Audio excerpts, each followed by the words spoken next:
recently the Asian carp have been becoming a bigger and bigger issue in the Midwest. It hasn't really hit Florida or like the South too much, unless you line maybe the Mississippi. But other than that, this might be a new topic altogether. But just an introduction, just to say how bad this species of fish is. It is illegal to transport any of these fish from state to state. There are laws placed that, if you see these fish, you're supposed to contact the DNR or someone from the government and say that you spotted these fish. And I will continue to tell you how they cause a problem in the ecosystem and what we could do to possibly solve this problem. So I'll start just by defining like an ecosystem. An ecosystem is a really delicate balance, and specifically I'm speaking of the freshwater rivers of the North American continent. Basically the Mississippi and the Illinois River and all of the small tributaries that run off of it. So if two or more ecosystems begin to experience alternations, then a chain reaction could occur, causing the biotic and abiotic components to be permanently altered.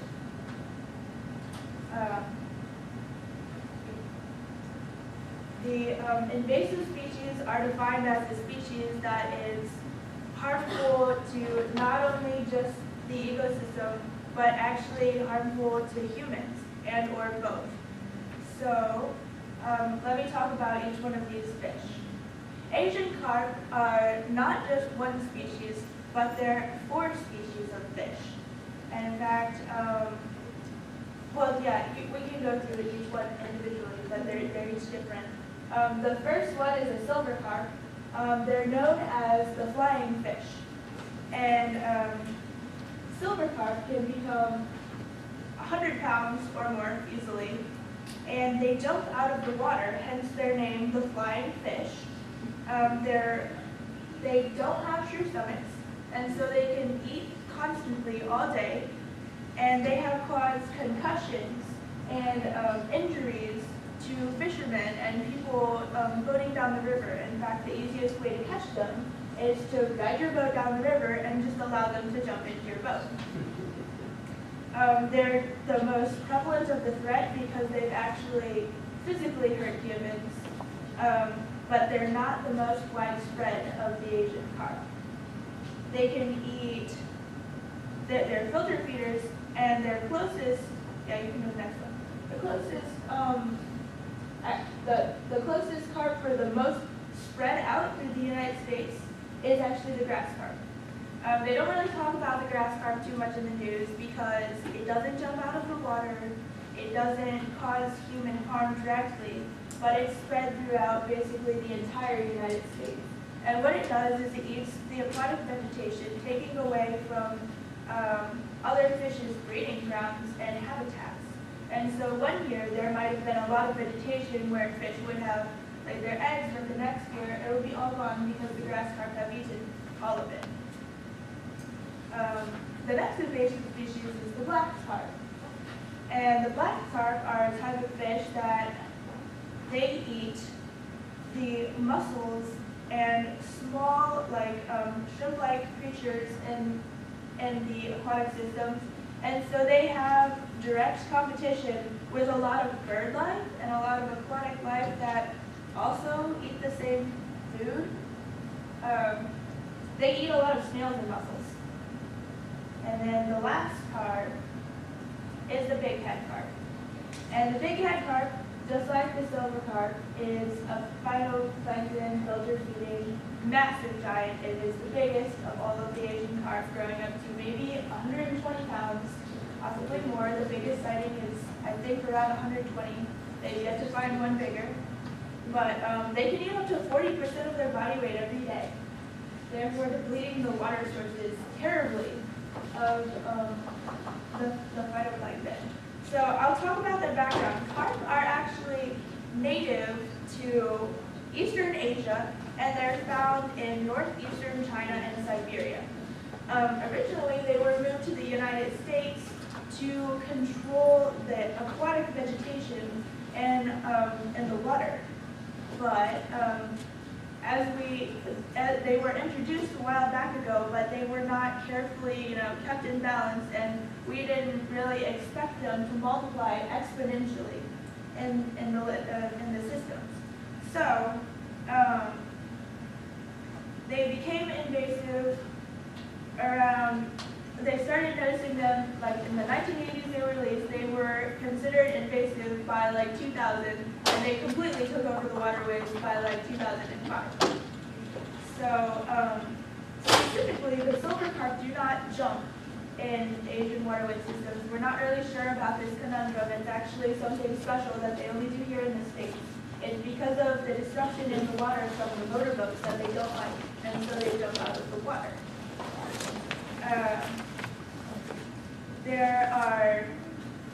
There were 2 predators that would consume adult Asian carp, but they were only found in China. The great Chinese paddlefish consumed adult Asian carp, but they have not been spotted since 1995. The last juvenile great Chinese giant paddlefish has not been seen since 1995. Then the other natural predator of these adult Asian carp is the Bighead dolphin. And the Bighead dolphin is controversial because they're not exactly sure if it's extinct at this point. They did a very extensive research trying to find it, and there have been no sightings. And so it's controversial as to whether or not they even exist. As of now, the juvenile Asian carp can be consumed by larger fish in the ecosystem, but once they reach a mass of like 50 pounds or over, there's basically nothing that can eat them or take them down. So just to further how bad this invasive new wave of these fish is, they can breed up to 4 times a year. Unlike usual fish that may breed seasonally 1 or 2 times, female Asian carp can lay up to 1 million eggs that float on top of the water and stream into small little ponds and tributaries and raise these juvenile carps, and then they return back to the main river, and the cycle repeats and repeats. But seemingly they have been depleting themselves out of resource because they have overpopulated the place so badly that they're kind of beginning to starve themselves out. So the question is, what have we been doing recently to combat this invasion? Electric barriers have been used recently to try to channel these fish away from the Great Lakes and away from waterways that we just don't want them to get into. An electric barrier is a fence that runs underneath the water. It's not actually like a fence that you can run into, like say if you're swimming through the water. It's more like kind of like a charged field. It's not going to like electrocute you or anything, but it's enough to disturb the lateral line of these Asian carp and channel them away from whatever place that we don't want them in. It's been pretty successful. It works maybe like 80% of the time, but there's always that one fish that gets over your barrier. So there's been a lot of campaigns recently about eating these carp, like go eat them. They're a fantastic source of nutrition, although carp does not ring that is yummy bell for a lot of people, but they're actually a delicacy in Asia. And eDNA testing has been used, which is environmental DNA tracking. Basically, it's something that if a fish leaves like a scale in the water or excretes anything that has DNA in it, it's a test that will detect the presence of that DNA in the water. It doesn't give you an estimate on how many fish are in the water or where they're at exactly, migration-wise, but it tells you if they've been present in that area recently. And so they can guess and track the widespread of these fish through eDNA testing waters invigorated while have they made it this far yet. The last thing that they do to combat the invasion is rotenone. Rotenone is a pesticide that they use normally on farms to spray for bugs, but it can be used in the water. It kills everything with gills or rakers, and in fact, a side effect of rotenone is that it kills out all of the channel catfish and the rainbow trout, which are natural species to the environment. Rotenone is also a pesticide that eats away at the stomach linings of humans. Therefore, if you have eaten a fish that has been poisoned by rotenone, you're very likely to get a stomach ulcer, therefore making all of the food source that would be in the rivers unedible for a while. It's used not often. And when I say the government, there are very many states that have a very controversial take on this. There are DNRs of Michigan, DNRs of Indiana, Wisconsin. Some of them agree to use this rotenone, and some of them say no. And so when I call the government, I don't mean the government as a whole or the federal government. Every state has their own policy on these fish. I want to clarify that. So next, before I get to that conclusion, I want to talk about specifically what we can do to help combat this invasion. Specifically, this Asian carp, the biggest fear that we have is what if they get into the Great Lakes? What if our greatest fishing industry of freshwater is destroyed by these carp? It's been a fear the government, as in different sectors of the government and DNR, have together spent millions of dollars and tried to keep these fish out of the Great Lakes. The juvenile Asian carp need an 18-degree Fahrenheit water to live and survive, which is why they usually go to small tributaries and small streams. But I would make an argument that the Great Lakes are not endangered from these Asian carp because Lake Superior is too cold. It drops below 18 degrees Fahrenheit every year. It's such a clean lake. It is our cleanest lake, and it's too clean for the filter feeding fish to get enough food from.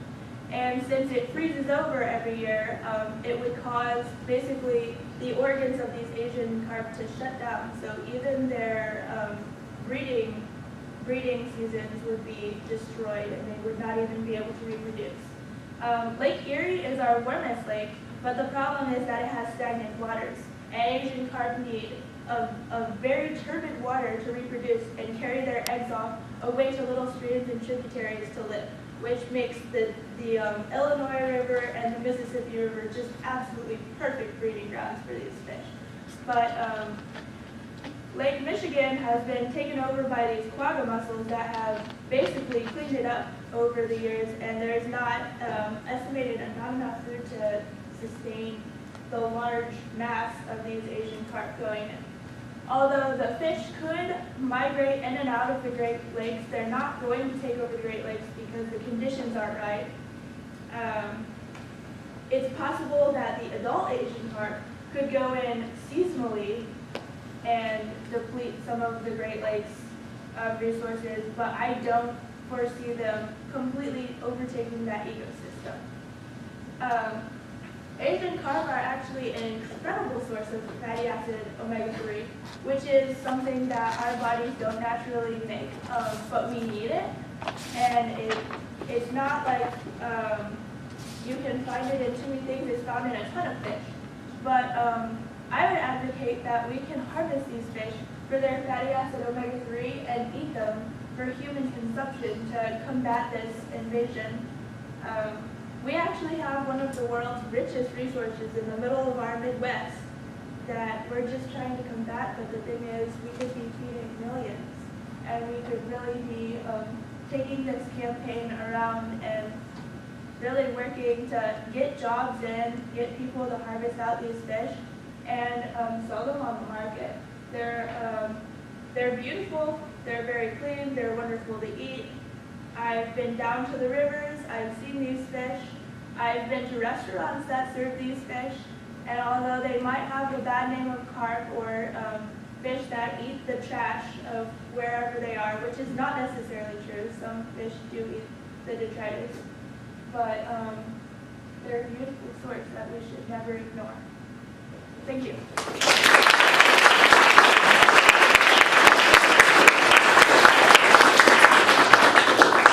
I heard eating all day, nonstop, and having no stomach, which was perfect. But are there any questions for Kat? Hi guys, being that you're from the Midwest, have you started to see any type of industry at least develop or be initiated to start to combat what we're seeing, given that there's an overabundance? Oh yeah, there's a big push in Illinois especially to put them on the dinner menu. And there's also, they have this great competition every year to see who can catch the most flying carp. It's actually a very dangerous endeavor. Everybody goes out with football helmets and they race down the river and they see who can capture the most of these fish. They don't return them to the river. Some industries have been pushing to make them a fertilizer for fields even. You know, India is an incredible crop-based place for the homeland of corn, of course. But they actually make a pretty great fertilizer if they needed to. We have we have a big wetlands project at least in Fort Wayne, the place that I'm from, and I've seen these barrier fences. In fact, there's underground and overground barrier fences that when it floods, the idea is that the floodwater will carry these eggs over and maybe spread them to new tributaries. And so they've started putting overground fences in that shut down that spread of water from over a piece of land to the next river. I've seen a ton of those fences pop up recently, yeah. I was going to say one of the challenges about controlling a species, especially an invasive one, is the fear of damaging another species. So, so in your work and what you research, like rotenone doesn't sound good to me, is that how you say it? But in your research, have you found something that would actually maybe help it? I feel like you could find something that could help the ecosystem and not hurt the other species. You see what I'm saying? So so you're talking about like specific targeting. The problem with specific targeting is there's 4 types of these fish. And to be extremely specific, black carp and grass carp can actually backcross and hybridize. There's a triploid carp out there now that they didn't think that it would be, they thought it was sterile and they didn't think that it could intermingle and breed, but it turns out they can, they're fertile, and they can backcross. And so, the extent of the spread of these guys is so large, and in fact, all 4 of them and the triploid carp can be found in the same environment altogether, or they can be found separately in different environments, just specifically that. So to target all 4 at once, or just one, I feel like every single one of those carp would need a ton of research just to take that species out and not the others. And if you did that, maybe you could take out, like for say, the bighead, but then by taking them out, the silver carp thrive because, well, now there's more plankton in the water and their population spikes way up. Right. Yes. Yeah. Yes. Going off of the previous question about the pesticide, do they use that in ground-based applications, do you know, as well? On ground-based? Like crops and things. Oh yeah, they spray crops with it actually. It's an extremely well-known pesticide that a ton of farmers use. It's really good for the crops at least. You know, like you wash your vegetables before you eat them, so you never really consume it. It's not too bad. Well, do they worry at all about it concentrating in runoff and getting into the ecosystem that way through like you said, the bottom feeders? Yeah. They eat all the smaller things where the pesticides have gotten concentrated in their livers, and that continues to concentrate in the flesh of the fish and downstream in the ecosystem. Do they worry about that being a route for human consumption? Yeah, that's why you can't consume anything that's that's been around rotenone exposure, at least in the water, they have like a certain amount of time that they've tested out, and they say that you can finally consume fish from that area again. But here, let me go back, and I want to give you like a specific quote. I don't want to steer you wrong, but can I come back to you? Yeah, that's fine. Okay. You have a question? This fish is a delicacy in parts of Asia. Are there any American companies exporting? I don't know about that. Like, I think that it's a delicacy in Asia, and they still have their carp there too. So I don't know if we would have to export out to them, or if we have that industry, but that would be brilliant. Yeah. You just solved the world's problems.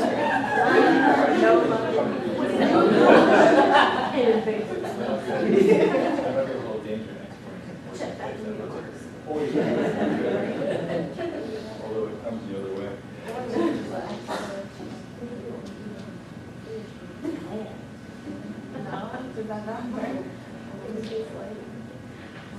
Well, okay, to answer your question specifically about rotenone, rotenone is a natural substance derived from the roots of several tropical and subtropical plants in the bean family. And it began in the 1930s in ponds and lakes as a tool to sample fish populations or to completely eradicate undesirable fish populations. So it completely eradicates anything with gills or anything that lives in water. So as your question, I think that any marine animals like the snails or anything that even lives there, they will be dead. So, in other words, when they, sorry to like continue on, but I have a follow-up question then. So if they spray this stuff on fields and it runs off into streams and rivers, does that mean that the streams and rivers around these fields where it's sprayed, they have seasonal die-offs because of the pesticides? Well, a little bit. The thing about runoff is like it's not like a concentrated. They actually like dump barrels of this chemical into the rivers. Like the runoff isn't exactly enough. I've seen the barrels that they actually use to do this, and I mean we're talking about like gallon-sized dumps into the water, but it's all like controlled, and the timing and the waiting period is all controlled, and it's been approved by the Fish and Wildlife.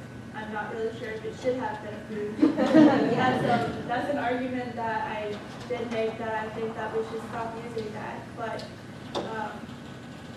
it's extremely incredibly effective, which is why they use it, Okay. because it kills everything. I have like an unrelated question, do you think that global climate change will affect the spread of the carp because it will increase the water temperature and allow them to spray into areas where traditionally water temperature may not be high enough? Like the Great Lakes. Yeah, well, actually, in the Midwest, at least over this winter break, we had record low temperatures. Surprisingly, like India dropped down to -20, and we have wind chills of -45, which is unheard of, which actually might slow the spread of these carp and kill some off. But if it warms in unusual climates, then they'll definitely spread to the warmer tributaries and small streams, and then the spread of the carp will increase. Of course, they're always looking for a new place to go, and in fact, runoff and just water that travels in general, usually their eggs are traveling with it, and so in that way they spread like a wildfire kind of. And with the flatness of the Midwest, they spread even quicker. Thank you very much.